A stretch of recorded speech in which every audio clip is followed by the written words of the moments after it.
सुधा समाधान।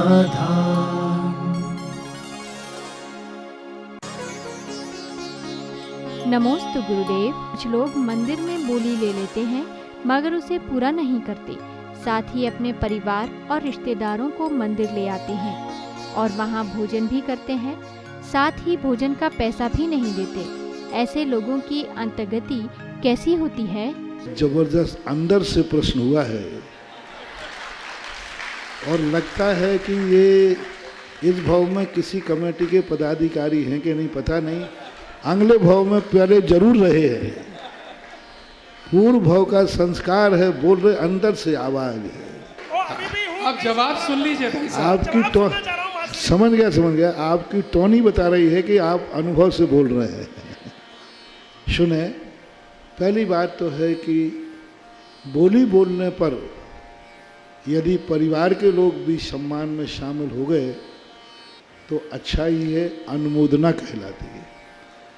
और सम्मान भी कर लिया गया तो कोई आपत्ति नहीं है, क्योंकि उन्होंने सबने सम्मान किया है, सब शामिल हुए। ये तो हुआ सामान्य पक्ष। अब आपकी वेदना का पक्ष ये है कि सब सम्मान कराने वाले सुने।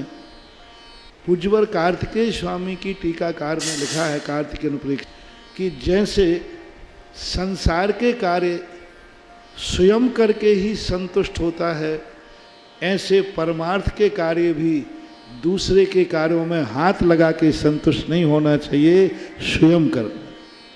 भोजन जब स्वयं करता है तब कहीं उसका पेट भरता है। तो इसी प्रकार परमार्थ के कार्य एक रिश्तेदार ने कर लिए तो सारे रिश्तेदार हाथ लगा दें, इतने मात्र से संतुष्ट नहीं होना चाहिए, बल्कि ये होना चाहिए कि हमारे रिश्तेदार ने दिया है तो हम भी कुछ दें। ये व्यवहारिकता है। पहला जवाब सैद्धांतिक था, दूसरा सवाल में जो हम सिद्धांत का वह पहलू बोल रहे हैं कि हमें दूसरों के लिए धर्म क्षेत्र में आज एक बहुत बड़ी गंदी आदत बनी हुई। सब अलग कमा रहे हैं, सब अलग अलग व्यवस्थाएं हैं, और जब कोई पानड़ी देने की बात आए तो हम सब एक ही हैं, सब परिवार की तरफ से एक लिखा दो, सब इकट्ठे मिलके लिखा देंगे, उसमें सब इकट्ठे हो जाएंगे कि नहीं हमारी तो एक बोली है, हम सब एक ही माने जाते हैं। और जब बंटवारे की बात आए तो एक एक पैसे को लड़ते मरते, अरे उसको कैसे मिल गया, मैं अलग हूँ तुम अलग हो। तो कर्म क्षेत्र में जब तुम बंटवारा करते हो तो धर्म क्षेत्र का भी बंटवारा होना चाहिए। जब तुम कमाई अलग कर रहे हो तो दान भी अलग करना चाहिए। सब शामिल हो जाते, हमारे भैया ने समाज ये लिया, हमारे चाचा ने ये लिया, हम सब आ गए, लेकिन कमाई करने में सब अलग अलग हैं। जिन जिन की कमाई अलग अलग है उनको कायदा से अलग अलग दान देना चाहिए, और सम्मान भी तभी अपने आप में शामिल होना चाहिए कि भाई जब मैं कमा रहा हूँ, जब मैं दूंगा तब सम्मान कराऊंगा। लेकिन एक व्यवहारिकता के नाते शादी एक की होती है लेकिन बाराती 200 आ जाते हैं। शादी एक की होती है, बाराती 200 आ जाते हैं, तो भी उन 200 को सम्मान और गिफ्ट दे दी जाती है। इसलिए दोनों तरफ से देखना। दूसरा जो प्रश्न आपका है एक बहुत अच्छा प्रश्न है, ये मैंने भी देखा, राजस्थान में भी मैंने देखा, यहाँ भी देखा। जिसकी तरफ से भोजन व्यवस्था होती है धार्मिक कार्यक्रमों में, चातुर्मासों में, वो क्या करते हैं, अपनी तरफ से भोजन व्यवस्था बोल देंगे भाई 51,000 की है, और पहले ही से 100 लोग अपने बुला लेंगे, रिश्तेदारों को, ग्राहकों को, दोस्त यारों को, कि हमारी तरफ से भोजन व्यवस्था है। तो अब वो 250,000 में 25,000 तो स्वयं खा गए। तुमने 50,000 दान में बोल दिया, अब तुम खाने के योग्य नहीं हो, तुम्हारा वहाँ पानी पीना ठीक नहीं है, क्योंकि तुम दान दे चुके हो। स्वयं का दिया हुआ दान स्वयं ग्रहण नहीं करता है। तुमने 50,000 जो भी दान बोल दिए हैं, भाई मैं सबको दान दे चुका हूँ पैसा, इसमें मैं और मेरे रिश्तेदार आदि उसके नाम से नहीं खाएंगे। रिश्तेदार यदि तीर्थ यात्री के नाम पे आया है, प्रवचन सुनने आया है, तो वो खाएगा, तुम्हारा रिश्तेदार बन के नहीं खाएगा कि आज हमारे रिश्तेदार की तरफ से भोजन व्यवस्था है। ऐसा बहुत होता है, बहुत होता है। ये इनकी वेदना बहुत सही है। यानी दान क्या दे दिया, सबको बुला लिया, अपने रिश्तेदारों को, ग्राहकों, सबको, दोस्त यारों को, आज हमारी तरफ से भोजन व्यवस्था है। तो काहे की भोजन व्यवस्था, आधा तो तुम ही खुद खा गए। तो ऐसा नहीं करना चाहिए। ईमानदारी का दान है, दान दे दिया, उस दान में से ना तो स्वयं, ना अपने रिश्तेदार, ना दोस्त यार उसमें शामिल नहीं करना चाहिए। वो दान दे चुके हो, वो दान दिया जा चुका है, घोषित हो चुका है। दूसरी बात, भोजन व्यवस्था आपने बोल दी, आपकी तरफ से भोजन व्यवस्था हो गई और आपने भोजन व्यवस्था का पैसा नहीं दिया और आपका नाम घोषित हो गया, सब जिम गए, तो ये बहुत बड़ा पाप है। वो इतना बड़ा दोष लगेगा कि एक दिन उसके ऐसे दिन आ जाएंगे कि खाने के लायक भी उसके घर में दाना नहीं बचेगा, क्योंकि उसने दान तो दे दिया, सब कुछ कर लिया, लेकिन भोजन व्यवस्था का पैसा तो दिया ही नहीं। कई चीज़ों में ऐसे ही होता है, निर्माण में भी ये होता है। उनकी तरफ से निर्माण हो जाता है, कमरा बन जाता है, वेदी बन गई, पंचकल्याण हो गया, प्रतिष्ठा हो गई, अभी भगवान का पैसा बाकी है। फिर कल के दिन कहो हमारी बर्बादी हो गई तो क्या करें। भगवान की मूर्ति के लिए मूर्ति आ गई, प्रतिष्ठा तक हो गई और अभी मूर्ति की निछावर राशि नहीं दी गई। और ये हमारे लिए ऐसे अशुभ कर्म बनते हैं कि हम सोना छुएंगे माटी हो जाएगी, ये उसी का कर्म बंद होता है। इसलिए जब कभी हो, हाँ एक छूट जरूर दी है, जिस समय दान बोलते हो उस समय पहले से ही घोषणा करो, यह पैसा मैं इतने दिन में दूंगा, 1 साल में, 2 साल में, 5 साल में, जो भी आपकी संकल्प करना है। आपके और कमेटी के बीच में ये संकल्प हो गया कि घोषित करते समय भाई ये पैसा मैं 5 साल में दूंगा, 2 साल में दूंगा, फिर आपको कोई निर्माल का दोष नहीं है, क्योंकि आपने घोषित किया। लेकिन यदि आपने घोषित नहीं किया है तो बराबर निर्माल का दोष लगता है। ऐसा नहीं होना चाहिए। कुछ छोटे मोटे दान, जैसे भोजन व्यवस्था का दान है, ये भोजन बनने के पहले तुम्हारे पैसे से भोजन की सामग्री आए और वो भोजन तुम दुनिया को कराओगे तो तुम्हें भोजन दान का पुण्य लगेगा। तुम्हारे पैसे से भोजन सामग्री आना चाहिए। यानी भोजन करने के दिन, मान लो आज तुमने भोजन बैठा बोला है, तो सुबह आपकी राशि जमा होना चाहिए, तो आपको भोजन का पुण्य लगेगा। अन्यथा खा पी करके चले गए और फिर मांगने गए तो दे देंगे, तुम्हारे बाप का देना है क्या। तो ये शब्द बोलना अच्छी चीज़ नहीं।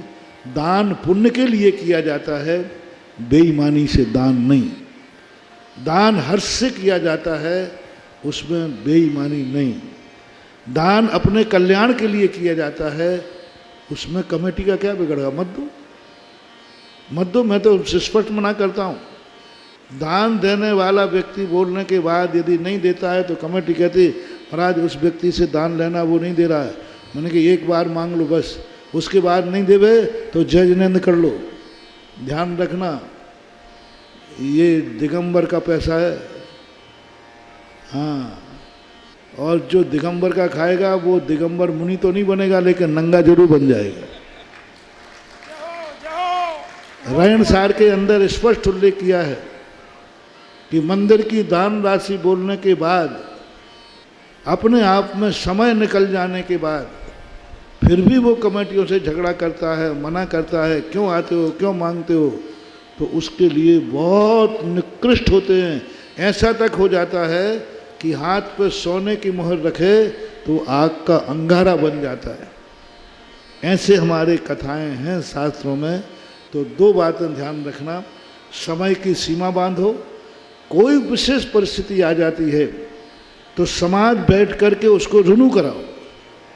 मान लीजिए आपने 1 साल का समय बोला, परिस्थिति बस आप 1 साल में उसको नहीं दे पा रहे हैं, तो आप कृपया करके कमेटी के सामने हाथ जोड़ करके क्षमा मांगिए कि भाई मेरी परिस्थिति, मैंने 1 साल का बोला था लेकिन अभी भी मेरी परिस्थिति नहीं है, मैं समाज से विनती करना चाहता हूँ मेरा समय बढ़ा दिया जाए। फिर समाज उनकी परिस्थिति को देखकर समय बढ़ाएगी, तुम्हें कोई दोष नहीं लगेगा, समय बढ़ाया जा सकता है। लेकिन एक बार आपको अपने संकल्प को रिन्यू करना पड़ेगा। समाज के सामने परिस्थितियां आती हैं और ऐसी परिस्थिति आ जाए कि वो दे ही नहीं सकता। पिताजी ने बोली ली थी, मान लीजिए मरण को प्राप्त हो गए, या कोई ऐसी परिस्थिति आ गई कि अब वो देने में समर्थ ही नहीं रहे, तो भी आपको समाज के सामने जाना चाहिए। भाई जिस समय मैंने बोला था, मेरी उम्मीद थी, मेरा भरोसा था कि ये कार्य हो जाएगा, हम दे देंगे, लेकिन वो नहीं हुआ। आगे मेरी इनकम ये है, आगे भी कोई गुंजाइश नहीं दिख रही है, अतः मैंने जो बोली है वो मैं देने में असमर्थ हूँ।